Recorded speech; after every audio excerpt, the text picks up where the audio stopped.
رسوله الكريم أما بعد فأعوذ بالله من الشيطان الرجيم بسم الله الرحمن الرحيم وعن أبي يزيد معن بن يزيد بن الأخنس رضي الله تعالى عنه وهو وأبوه وجده صحابيون قال كان أبي يزيد أخرج دنانير يتصدق بها فوضعها عند كل رجل في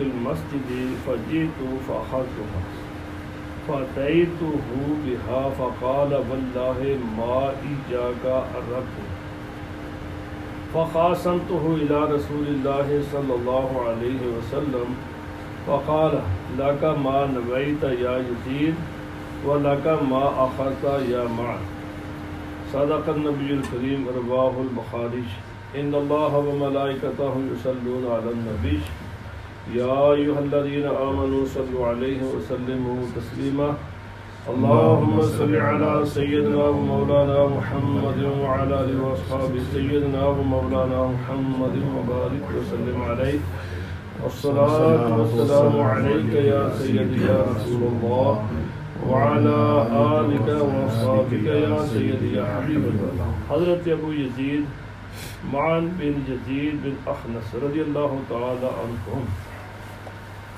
یہ بھی ان کے والد بھی ان کے دادا بھی صحابی رسول ہیں صلی اللہ علیہ وسلم.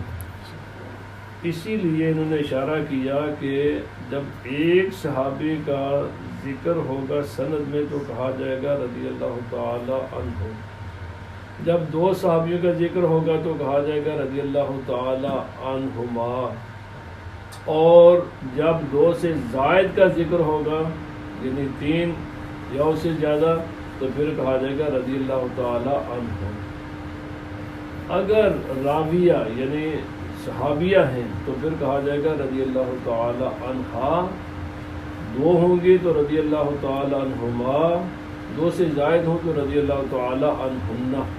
تو انہوں نے وضاحت کی ہے کہ میں نے رضی اللہ تعالی، اب یہ یہاں پر ایک مسئلہ آج کا لوگ بہت لوگوں کو کنفیوز کر رہے ہیں کیونکہ ہر زمانے میں علماء سو علماء حق رہتے ہیں. بعض وہ چیزیں ہیں کہ جو بنیادی طور پر جائز ہوتی ہیں لیکن جب کسی کے ساتھ وہ خاص ہو جائے تو پھر ان کی حیثیت بدل جاتی ہے. میں اس کی ایک بڑی آسان سی مثال دنیا میں دیتا ہوں کہ آپ کوئی بھی برانڈ ہے نا جی، آپ کوئی بھی برانڈ بیچ سکتے ہیں لیکن جب کوئی کمپنی وہ برانڈ رجسٹر کرا لیتی ہے نا تو پھر اس کی قانونی حیثیت اس کے بدل جاتی ہے. اب اسلام میں یہ جو الفاظ ہیں، ایک ان کی شرعاً بنیادی حیثیت وہ الگ ہے، لیکن جب یہ معروف ہو گئے ہیں پوری امت میں تو پھر اب ان کی حیثیت بدل گئی. جل جلالہ تعالی سبحانہ و تعالی، یہ الفاظ اللہ رب العزت کے لیے خاص ہیں. یہ صرف اللہ رب العزت کو عز و جل جلالہ تعالی سبحانہ و تعالی، یہ الفاظ صرف اللہ رب العزت کے لیے خاص ہے، کسی کے لیے ان کا استعمال جائز نہیں. علیہ الصلاۃ والسلام صلی اللہ علیہ وسلم، یہ لفظ نبی پاک صلی اللہ علیہ وسلم کے لیے خاص ہے. علیہ السلام یہ نبی پاک صلی اللہ علیہ وسلم کے لیے بھی استعمال ہو سکتا ہے یہ لفظ، اور تمام انبیاء کرام اور تمام جو فرشتے ہیں ان کے لیے بھی یہ لفظ استعمال ہوتا ہے. اب رضی اللہ تعالی عنہ، یہ اہل بیت اطہار صحابہ کرام کے لیے استعمال ہوتا ہے. اگرچہ اگر کسی دوسرے کے لیے استعمال ہو تو جواز ہے، لیکن زیادہ تر یہ استعمال صحابہ کرام اور وہ جو نبی پاک صلی اللہ علیہ وسلم کی زیارت جن لوگوں نے کی ہے، وہ چاہے اہل بیت اطہار سے، ان کو تو ڈبل شرف ہے، ایک تو وہ صحابی ہیں، دوسرے نبی پاک صلی اللہ علیہ وسلم کے گھر والے ہیں. آج کل لوگوں نے نا جی علیہ السلام کہنا شروع کر دیا، جس سے عام عوام الناس کے پاس تو اتنا علم ہوتا نہیں ہے. وہ سمجھنا یہ پاسبلٹی ہے، اگر یہ سمجھ، لیکن پھر بھی پاسبلٹی وہ سمجھے یا یا تو یہ نبیوں کے برابر ہیں یا یہ بھی نبی ہوں گے. اسی لیے تو علی علیہ السلام، امام حسن علیہ السلام، امام حسین علیہ السلام، بھائی اگر یہ جس اعتبار سے تم کہتے ہو نا، جس جواز کی بنیاد پر، پھر ابو بکر علیہ السلام بھی کہا کرو، وہ زیادہ مستحق علیہ السلام کہنے کے، حضرت عمر علیہ السلام کہنے کے زیادہ مستحق ہے کہنے کے. ان کے لیے جب تم لفظ نہیں بولتے تو اس طرح ایک خاص گمراہ فرقے کو پروموٹ کیا جاتا ہے. اس لیے یہ الفاظ رحمت اللہ تعالی علیہ، یہ الفاظ ہیں صحابہ اکرام اور اہل بیت اعظام کے علاوہ جو امت میں جو بھی نیک پرہیزگار لوگ جائیں گے ان کے لیے. اگر ایک عام آدمی، لیکن عام آدمی کے لیے استعمال لفظ نہیں ہوتے، کیونکہ یہ مخصوص ہو گئے ہیں نیکوں کے ساتھ کہ آدمی، تاکہ اگر نیک اور بد کو ایک ہی طرح سے ٹریٹ کیا جائے تو معاشرے میں نیکی کا جذبہ کیسے ابھرے گا جی؟ جب ایک انسان، ایک بچہ جو بالکل 100% نمبر لیتا ہے، اس کو بھی اسی قسم کا ٹریٹ کیا جائے، اور ایک ہو کہ جو بالکل فیل ہو جاتا ہے، تو یہ سینس نہیں ہے. سینس یہی بنتی ہے کہ اچھے نمبر لینے والوں کو لیے دوسروں سے تھوڑا سا مختلف ہو، تاکہ جو نکمے ہیں نا ان میں بھی ایک جذبہ پیدا ہو کہ ہم بھی ایسے ہو جائیں. تو اس لیے نیکوں کے لیے یہ لفظ ہے، اگر یہ جائے سب کے لیے ہے، لیکن نیکوں کے لیے ہی کہا جاتا ہے رحمت اللہ تعالی علیہ. تو میں نے یہ اس لیے عرض کیا کہ امام بخاری نے بھی اور غالباً حضرت امام نووی نے یہ لفظ لکھ کر اور صاحب وضاحت کر دی ہے کہ میں نے رضی اللہ تعالی عنہم کیوں لکھا. فرمایا ہوا وابوہ وجدہ صحابی ہو، اس لیے کہ یہ خود بھی، ان کے والد بھی، ان کے دادا بھی، 3 نسلیں ان کی صحابی تھیں. پوری امت میں ایک ہی شخصیت ہے جن کی 4 نسلیں صحابی ہیں، اور وہ ہے حضرت ابوبکر صدیق رضی اللہ تعالیٰ عنہ. حضرت ابوبکر صدیق رضی اللہ تعالیٰ عنہ کو یہ شرف حاصل ہے کہ ان کی 4 نسلیں صحابیت کا ان کو شرف حاصل ہے. ہاں یہ ہیں کہ جن کی 3، یہ بہت بڑا شرف ہے. میں نے کل عرض کیا تھا کہ پوری کائنات کی عبادت کو ایک طرف رکھا جائے اور نبی پاک صلی اللہ علیہ وسلم کے چہرے انور کی 1 سیکنڈ کی زیارت، پوری کائنات کی عبادت اسے 1 سیکنڈ کا مقابلہ نہیں کر سکتی. اور اندازہ لگائیں کہ جن کی 4 نسلیں صحابی ہو اور اعلیٰ پائے کے اور ہر غزوے میں نبی پاک صلی اللہ علیہ وسلم کے ساتھ شریک بھی ہوئے ہوں، تو ان کے عظمتوں کا کوئی انسان کیا کہنا.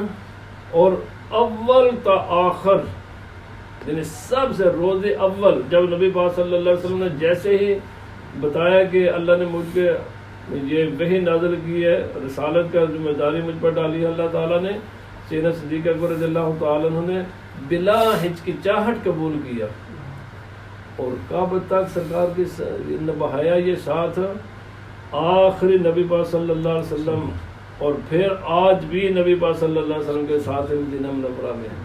اندازہ لگائیں نا یار، ان کے عظمتوں کا بھی کوئی اندازہ لگا سکتا ہے. وہ خطہ زمین کے جس پر امت کا اتفاق ہے کہ زمین کا وہ حصہ جو نبی پاک صلی اللہ علیہ وسلم کے جسم انور کے ساتھ ملا ہوا ہے نا، یہ عرش الہی سے افضل ہے، اور یہ متفقہ مسئلہ ہے. اس پر کوئی اختلاف نہیں ہے کسی امت میں کہ عرش الہی افضل ہو اس زمین کے حصے سے جو نبی پاک، کیونکہ جس زمین نے نبی پاک صلی اللہ علیہ وسلم کو، وہ زمین اگر اتنی اعلیٰ ہے جو عرش الہی سے بھی اعلیٰ، جو فرشتوں کا مستقر ہے، تو جس ابو بکر صدیق جو روز اول سے لے کر قیامت اور قیامت پھر نبی پاک صلی اللہ علیہ وسلم فرمایا جب کائنات کو اللہ رب العزت واپس دوبارہ اس کو بنائے گا نا اور لوگوں کو زندہ کرے گا، تو سب سے پہلا شخص جس کو اللہ رب العزت دوبارہ فرمائے وہ میری ذات ہوگی. قبر انور سے سب سے پہلے نبی پاک صلی اللہ علیہ وسلم ہوں گے، اور میرے بعد ابو بکر صدیق ہوں گے، اور ان کے بعد حضرت عمر فاروق رضی اللہ تعالیٰ. فرمایا ہم جب اٹھیں گے اور میدان محشر کی طرف چلیں گے نا، تو آپ کا ہاتھ، یعنی میرے دائیں ہاتھ میں ابو بکر صدیق کا بائیں ہاتھ ہوگا، اور میرے بائیں ہاتھ میں حضرت عمر کا دائیں ہاتھ ہوگا، اور ہم اس طرح گٹھے جائیں گے. ان کی عظمتوں کا بھی کوئی انسان اندازہ لگا سکتا ہے، کوئی انسان اندازہ کر سکتا ہے. اور آج ایسے بعض بدبخت لوگ ہیں کہ جو ان کی پاکیزہ زوات کو متنازع بنانے اور ان کی شان میں کچھ ایسے الفاظ اور ایسی کوششیں کرتے ہیں. تو فرمایا کان ابو یزید، حضرت ابو یزید کہتے ہیں کہ اخرجا دنانیرا یتصدق بہا، ابو یزید نے کچھ دینار نکالے تاکہ ان کو صدقہ کریں. اب فوضعها عند رجل فی المسجد، آدمی ایک نماز پڑھ رہا تھا مسجد میں، اس کے پاس جا کر رکھ دیے. مقصد یہ تھا کہ جب یہ آدمی نماز سے فارغ ہو جائے نا، یہ آدمی مستحق میرے صدقے کا، تو جب نماز سے فارغ ہوگا تو یہ یہاں سے اٹھا کر لے جائے گا. رکھی ہوئی چیز کا حکم یہی ہوتا ہے، جب کوئی انسان کسی مقام پر چیز رکھ دے بشرطے کہ وہ معروف ہو جگہ کہ یہاں لوگ چیزیں رکھ دیتے ہیں، تو وہاں سے ہر آدمی کو اٹھانے کی اجازت ہوتی ہے. مثلا آپ کے گھر کے سامنے ایک ہے، وہ آپ کا جو ڈرائیو وے ہے، جو باؤنڈری ہے، اس کے اندر آپ چیزیں رکھیں گے تو وہاں سے کسی کو لینے کی اجازت نہیں ہے. لیکن جو باہر پارمنٹ ہے وہاں پر اگر کوئی چیز رکھے گا تو ہر آدمی اس کو اٹھانے کی اجازت ہے، کیونکہ اس کا مطلب ہی یہی ہوتا ہے کہ یہاں بھائی جو بھی یہاں سے اٹھا لے گا اسی کو اس کی اجازت ہے. تو یہ چیز معروف ہے ہر سوسائٹی میں، یہ چیز تو معروف ہوگی کہ جناب یہ ہے تو یہاں سے جو بھی اٹھاؤ گے، کیونکہ یہ پاس رکھنے اس بات کی دلیل ہوتا ہے کہ یہ اٹھاؤ، بس تمہیں اجازت ہے یا کوئی. تو حضرت فرماتے ہیں کہ فجئت فاخذتها، میں آ گیا تو میں نے کہا چونکہ یہ رکھی ہوئی چیز ہے تو میں نے اٹھا لی ان دنانیر کو. فأتيته بها، میں وہ دینار اٹھا کر گھر لے آیا. فقال، تو انہوں نے، ان کے والد نے کہا کہ واللہ ما ایاک اردت، فرمایا میں نے تو تجھے دینے کے ارادہ نہیں کیا تھا، یہ تو صدقہ تھا اور تو میرا اپنے گھر کا ہے، یہ تو اپنے گھر آ گیا واپس چیز. فخاصمتہ الی رسول اللہ صلی اللہ علیہ وسلم، میری اور میرے باپ نے اس مسئلے پر بات ہوئی کہ میں نے کہا جب چیز رکھ دی جائے، مثلا ایک آدمی آج جیسے میں نے ابھی عرض کیا پر وہاں اس کا بیٹا اٹھا لیتا ہے، کوئی بھی جو بھی اٹھائے گا وہ چیز اسی کی ہوگی. تو انہوں نے کہا جناب یہ میں نے اٹھا لیا، آپ نے رکھا جو بھی اس کو اٹھا لے وہ اسی کا، تو میں نے اٹھا لیا، یہ میرے ہیں. انہوں نے میں نے تجھے دینے کی نیت نہیں کی. اب یہ مسئلہ چلا گیا نبی پاک صلی اللہ علیہ وسلم کے پاس کہ میرا صدقہ ہوا چونکہ واپس میرے اپنے گھر آ گیا، یہ ہو گیا کہ نہیں ہوا.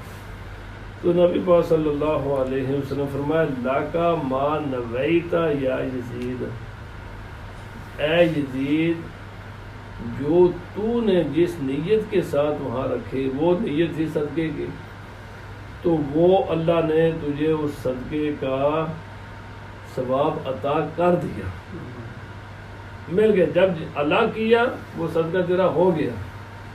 اب چونکہ صدقہ کوئی بھی جو بھی اٹھا لے وہ اسی کا ہوتا ہے. صدقہ نافلہ، صدقے دو قسم کے ہوتے ہیں، ایک صدقہ ہوتا ہے صدقہ واجبہ، وہ اس طرح ہوتا بھی نہیں ہے، ادا بھی نہیں ہوتا اس طرح جس طرح یہ رکھا گیا ہے، اور اس کے مسائل بھی الگ ہیں. یہ نفلی صدقے کی بات ہے. وہ اللہ کا ما خاصا یا معن، اور اے معن جو تو نے لیا نا وہ تیرا ہے. کہ نیت نفلی تو مسئلہ یہ ہے جی کہ نیت کا مسئلہ جو باب چل رہا ہے اخلاص کی نیت کی، انہوں نے خالص نیت کے ساتھ یہ رکھ دیا کہ اللہ کی رضا کے لیے میں یہ دینار صدقہ کرتا ہوں. تو اب وہاں سے انہوں نے اپنے، تو اب دیکھیے واپس پیسہ اپنے گھر میں بھی آ گیا اور اجر بھی مل گیا. کیوں؟ نیت کی وجہ سے، نیت کی وجہ سے. تو اس لیے جیسے جب نیت ہوتی ہے تو اللہ تعالیٰ اس کے مطابق ہی اس بندے کو اجر عطا فرماتا ہے. کبھی کبھی اس عمل کا ثواب اسی دنیا میں خود انسان کو ہو جاتا ہے. جیسے اللہ پاک نے فرمایا من کان یرید الحیات الدنیا وزینتہا نوفی الیہم فیہا وہم فیہا لا یبخسون. اور من کان یرید الحیات الدنیا، اللہ پاک نے فرمایا جو آدمی نیت کرتا ہے نا دنیا کی تو ہم اس کو دنیا دے دیتے ہیں، لیکن اس کے لیے قیامت کے دن لیے کچھ بھی نہیں. اور جو آدمی نیت کرتا ہے آخرت کے لیے تو اللہ پاک نے فرمایا دنیا کے لیے خدا کوئی اور ہے اور آخرت کا کوئی اور ہے. دنیا میں بھی تو میں دیتا ہوں، آخرت میں بھی تو میں دوں گا. تو فرمایا بندو تم نیت کیا کرو آخرت کی، پھر مجھ پر رہنے دو کہ میں تمہیں تمہارے اس عمل کا ثواب اجر دنیا میں بھی دوں اور آخرت میں بھی دے دوں، اور یا میں آخرت میں ہی دوں، یہ مجھ پر ہے. تو فرمایا اس لیے علماء فرماتے ہیں جب بھی تم کوئی نیک عمل کرو نا تو اس میں ارادہ آخرت کا رکھو، اور باقی معاملات دنیا کے اللہ رب العزت پر چھوڑ دو. اب اللہ کی مرضی ہے تمہیں، چونکہ ہر نیک عمل کا ایک صلہ تو ملتا ہے انسان کو، دونوں ہی پاسبلٹی ہوتی ہے.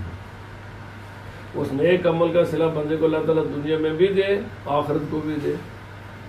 دنیا میں نہ دے صرف آخرت میں دے، صرف دنیا میں دے آخرت میں نہ دے. اور یہ جو صرف دنیا میں ملتا ہے نا یہ دو آدمیوں کے لیے ہوتا ہے، یا کافر کو، کافر کی ہر نیکی کا صلہ اللہ تعالیٰ کافر کو موت ہی نہیں دیتا جب تک اس کی نیکی کا بدلہ اس دنیا میں نہ دے دے.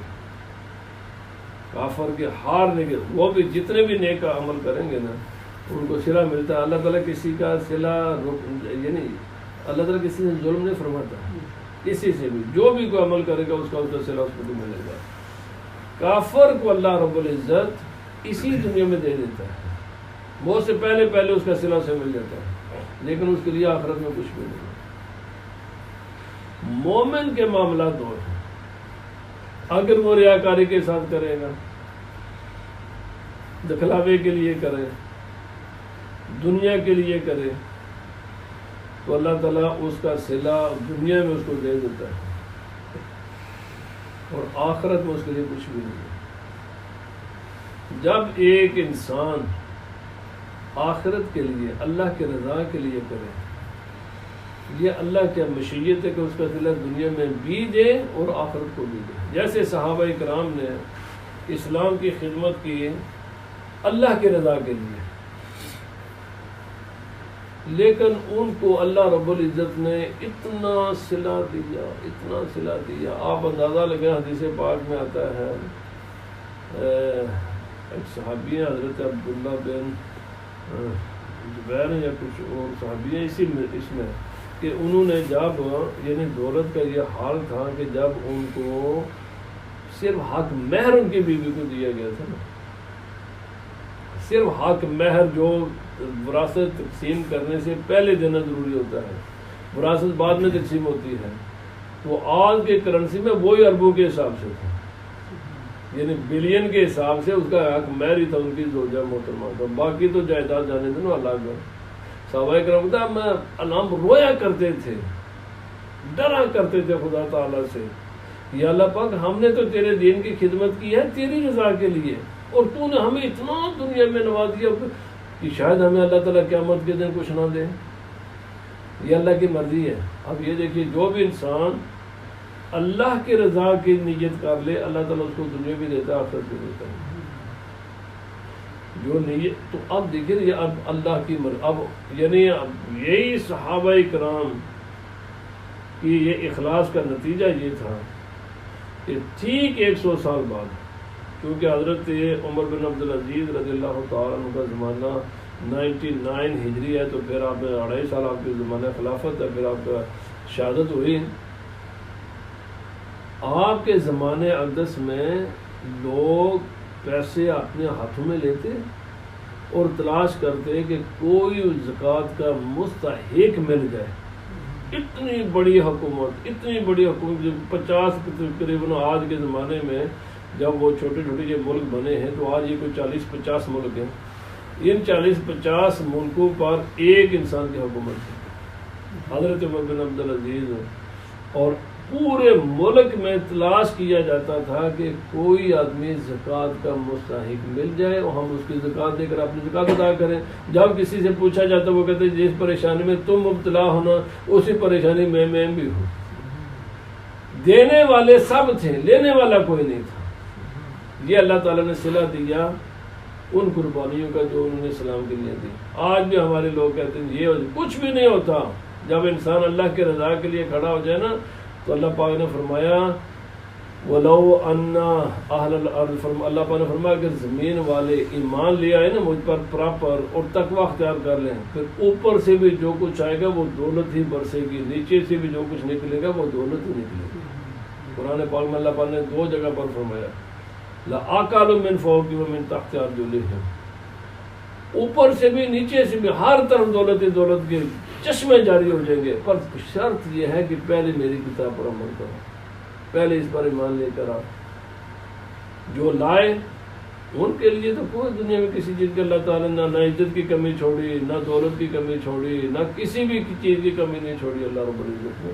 تو اس لیے بہرحال اللہ تعالیٰ ہمیں عمل کی توفیق عطا فرمائے۔ جب بھی انسان کو عمل کرے تو مقصد اللہ کی رضا، اس کے بعد اللہ رب العزت وہ خالق مالک ہے، چاہے تو اس نیکی کا صلہ بندے کو دنیا میں دے دے، آخرت میں دے، آخرت میں یقینی انشاءاللہ اللہ تعالیٰ دے گا، وعدہ ہے اس کا، نہ بھی دے تو آخرت کا یقینی ہے۔ اللہ پاک ہمیں عمل کی توفیق عطا فرمائے۔ وما علینا الا البلاغ۔ الصلاۃ والسلام علیک یا سیدی یا رسول اللہ وعلی آلک واصحابک یا سیدی یا حبیب اللہ۔ الصلاۃ والسلام علیک یا سیدی یا رسول اللہ وعلی آلک واصحابک یا سیدی یا حبیب اللہ۔ اللهم صل على سيدنا مولانا محمد وعلى آله وصحبه سيدنا مولانا محمد وبارك وسلم عليه۔ اللهم انت السلام ومنك السلام تبارك يا ذا الجلال والإكرام۔ اللهم ربنا اتنا في الدنيا حسنة وفي الآخرة حسنة وقنا عذاب النار۔ ربنا ظلمنا أنفسنا وإن لم تغفر لنا وترحمنا لنكونن من الخاسرين۔ صلى الله تعالى على خير خلقه محمد وعلى آله